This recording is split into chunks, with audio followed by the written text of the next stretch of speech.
अस्सलाम वालेकुम नाज़रीन। इस एपिसोड के शुरुआत में हम देखते हैं अलाउद्दीन, उरहान और जेरकुतई मंगोल जिंदान में कैद होते हैं। अलाउद्दीन परेशान होते हुए कहता है, या अल्लाह मेरी खातून की मदद फरमा, वो जिस रास्ते से जा रही है उसे बुराइयों से पाक कर दे। तो उरहान उससे कहता है, अलाउद्दीन गोंचा मारत से घुड़सवारी करती है, वो हवा की तरह कबीले की तरफ उड़ गई होगी। तो अलाउद्दीन कहता है, इंशाअल्लाह वो अपनी जान बचा लेगी। पीछे से आगे बढ़ने वाला लोकचार कहता है, अफसोस ऐसा नहीं होगा, मेरे नौकर जल्दी उसका सर मेरे सामने लाएंगे। यह सुन के अलाउद्दीन को बहुत गुस्सा आता है और वो कहता है, खबरदार मेरी खातून को छूने की हिम्मत ना करना। वो लोकचार घोड़े से उतरकर आगे बढ़ता है और कहता है, तुम्हारी तकदीर भी एक ही है, तुम दोबारा कभी एक दूसरे से जुदा नहीं होगी। उरहान कहता है, तुम्हारा दिमाग कभी नहीं चलता लोकचार, तुम कभी नहीं देख पाते कि होने क्या वाला है। अब हमारे साथ जो कुछ हो रहा है वो तुम्हारी जीत नहीं है, बल्कि ये तुम्हारी मौत है। अलाउद्दीन कहता है, उस्मान साहब का गजब तुम्हें बर्बाद कर देगा, तुम देखोगे। जवाबन लोकचार कहता है, उस्मान को लगता है कि वो मुझसे खेल खेल रहा है, लेकिन वो तुम्हारी गैर मौजूदगी पर अफसोस करेगा और समझेगा कि लोकचार ने बड़ा खेल खेला है। फिर अपने कमांडर दंकोत से कहता है, दंकोत, सरदारों के लिए खाना पानी देने में कोई कोताही ना करना, हमें इनकी जरूरत है। दंकोत पूछता है, आवारा मंगोल जेरकुतई के बारे में क्या? तो जेरकुतई उसे कहता है, मैं तुम्हारी मौत बनूंगा। यह सुनते साथ ही लोकचार उसे दबोच लेता है और कहता है, मैं जब उस्मान के बेटों में से एक को इंतकाम के लिए तबरेज रवाना करूंगा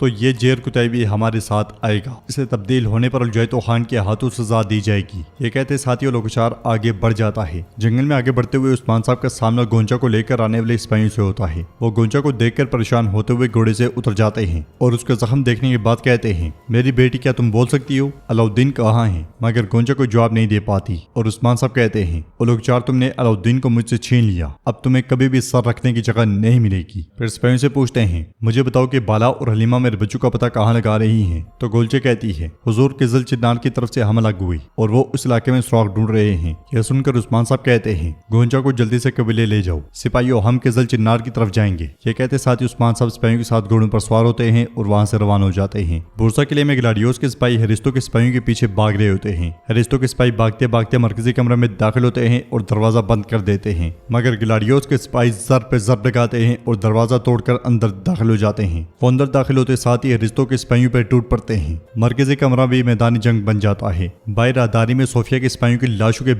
बीच से ग्लाडियोस आगे बढ़ता है और कहता है, बुरसा अब हमारा है, जो भी इससे इंकार करे उसे मार डालो। वो आगे बढ़ते बढ़ते मरकजी कमरे में दाखिल हो जाता है। पीछे से हरिस्तों से देखता है और एक तरफ निकल जाता है। ग्लाडियोस के वहां पहुंचते साथ ही मरकजी कमरे से सोफिया के सिपाहियों का सफाया कर दिया जाता है। ग्लाडियोस आगे बढ़ता है, तख्त के सामने तलवार चूमता है और कहता है, अब से इन जमीनों की हर सरहद मेरी हाकमियत में होगी। बुरसा में अब एक नया मरहला शुरू होगा। यह सुनते साथ ही सिपाही कमांडर ग्लाडियोस जिंदाबाद, कमांडर ग्लाडियोस जिंदाबाद के नारे बुलंद करते हैं और ग्लाडियोस तख्त पे जा बैठता है। फिर सिपाहियों को खामोश करवाते हुए कहता है, मेरे पास गद्दार हरिस्तों का सर लाओ। यह सुनते साथ ही सिपाही वहां से चले जाते हैं। जंगल में बाला हतून हलीमा के साथ बैठी दुआ मांग रही होती हैं, अल्लाह मेरे बच्चों को सलामत रखना, दुश्मनों के शर और आफात से उनकी हिफाजत फरमा, उनका उठाया हुआ हर कदम उन पर रहमत और उनकी रहनुमाई फरमा, हमें एक दूसरे से अलग ना करना। ऐ अल्लाह तो मिलने वालों की मुराद पूरी करता है, हमें फिर से एक दूसरे से मिला दे, आमीन आमीन आमीन। यह सुनते हुए हलीमा भी कहती है, आमीन माँ आमीन। उसके मुंह से माँ सुनकर बाला हतून बहुत खुश होती हैं और कहती हैं, जब भी तुम मुझे माँ कहकर पुकारती हो मेरा दिल मोहब्बत से झूम उठता है। हलीमा उनके पास आते हुए कहती है, मुझे नहीं मालूम कि क्यों, मगर जब भी आपको माँ कहती हूँ उतना ही दिल चाहता है कि बार बार कहूँ। तो बाला हतून कहती है,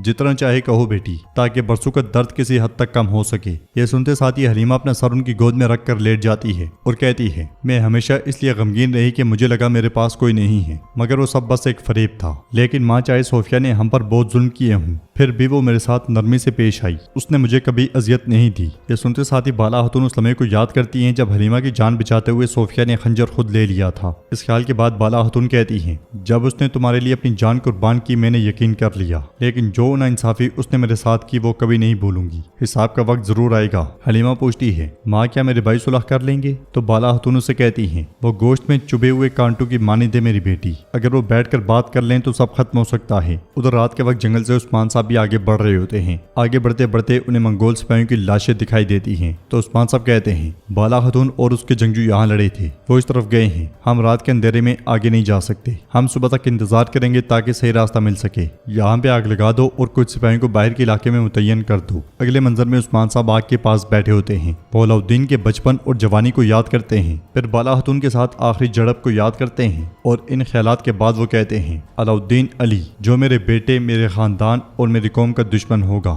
میں اس کا جبڑا نکال کر چور چور کر دوں گا، ہرگز فکر نہ کرو، میں تمہیں ان کتوں کے ہاتھوں میں نہیں چھوڑوں گا، میں تمہیں بچا لوں گا علاؤالدین، میں تمہیں بچا لوں گا۔ ادھر زندان میں علاؤالدین اورحان سے کہتا ہے تم نے جب مجھے وہ مکہ مارا تو میں نے سوچا تھا کہ اب سے میرا کوئی بھائی نہیں ہے، میرا بھائی مجھے روند کے چلا گیا، لیکن تمہیں کچھ معلوم نہیں تھا کہ میں پکڑا گیا ہوں، تم نے بس محسوس کیا کہ میری جان خطرے میں ہے اور تم میرے پاس آ گئے ہے نا؟ اورحان کہتا ہے اور کیا کرتا بھائی، کیا میں تمہیں ان غلیظوں کے ہاتھوں میں چھوڑ دیتا؟ اگر تم میری جگہ ہوتے تو کیا تم ایسا نہ کرتے؟ علاؤالدین کہتا ہے یقیناً ایسا ہی کرتا، چاہے وہ پہاڑ بھی میرے سامنے آ جاتے میں انہیں پار کر کے تمہارے پاس آ جاتا، میں اپنی جان تمہارے لیے قربان کر دیتا بھائی۔ اورحان کہتا ہے یقیناً تم ضرور کرتے، میں جانتا ہوں، جہاں تک میری بات ہے علاؤالدین میں اس فانی دنیا میں بابا کے بعد صرف تم پہ بھروسہ کرتا ہوں۔ علاؤالدین کہتا ہے لیکن میں اپنے غصے کے ہاتھوں ہار گیا، میں نے تمہیں بیچ راستے میں چھوڑ دیا، میں نے تمہیں پیٹ دکھائی بھائی۔ اورحان کہتا ہے نہیں، یہ صرف تم نہیں تھے جو اپنے غصے کے ہاتھوں ہارے بھائی، میں نے جب تم سے اختلاف کیا تھا مجھے تمہیں اس طرح مکہ نہیں مارنا چاہیے تھا، مجھے ہاتھ نہیں اٹھانا چاہیے تھا، تم نے ہمیں پیٹ دکھائی اور چلے گئے، لیکن اس کا ذمہ دار میں ہوں بھائی، میں نے تمہارا دل توڑا۔ علاؤالدین کہتا ہے نہیں، اگر دل ٹوٹے ہیں تو وہ ہم دونوں کے برابر تھے بھائی، میں نے تم سے ایسی بات کہی جو مجھے نہیں کہنی چاہیے تھی، تم میرے بڑے بھائی ہو، برائے مہربانی مجھے معاف کر دو۔ اورحان اس سے کہتا ہے میں تمہارے لیے اپنی جان بھی قربان کر دوں گا بھائی، تم بھی مجھے معاف کر دو۔ ان کی باتیں سن کر جیرکتے ہنستے ہوئے کہتا ہے یہ ہیں کارا عثمان کے بیٹے،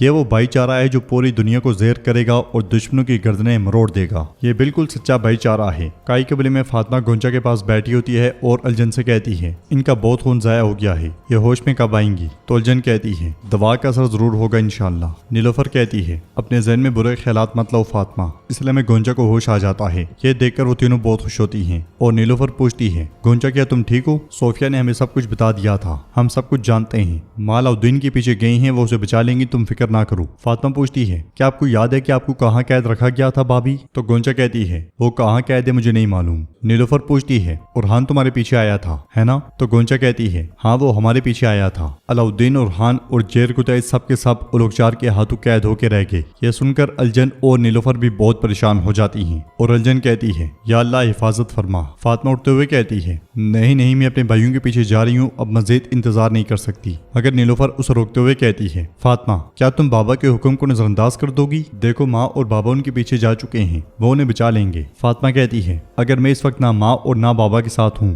تو اس کا سبب وہ لڑکی ہے۔ نیلوفر اس سے کہتی ہے میری بات سنو، ہمارا دکھ ایک جیسا ہے، اپنے اوپر اتنا بوجھ مت ڈالو جو برداشت نہیں کر سکتی، اور وہ لڑکی تمہاری بہن ہے۔ مگر فاطمہ کہتی ہے میرے ساتھ اس کا کوئی تعلق نہیں، مجھے اس نے گڑھے میں دھکیل کر ثابت کر دیا ہے کہ جو کچھ میں اس کے بارے میں کہتی تھی سب کچھ سچ تھا۔ یہ کہتے ساتھ ہی فاطمہ چلی جاتی ہے اور ناظرین ایپیسوڈ بھی اختتام پذیر ہوتی ہے۔ ویڈیو پسند آئی تو لائک کر دیں، شیئر کر دیں، سبسکرائب نہیں کیا ہوا تو سبسکرائب کرنے کے ساتھ ساتھ گھنٹی والے آئیکن کو دبانا مت بھولیں۔ ملتے ہیں انشاءاللہ نیکسٹ ویڈیو میں، تب تک کے لیے رکھیں اپنا اور اپنوں کا بہت زیادہ خیال۔ اللہ نگہبان۔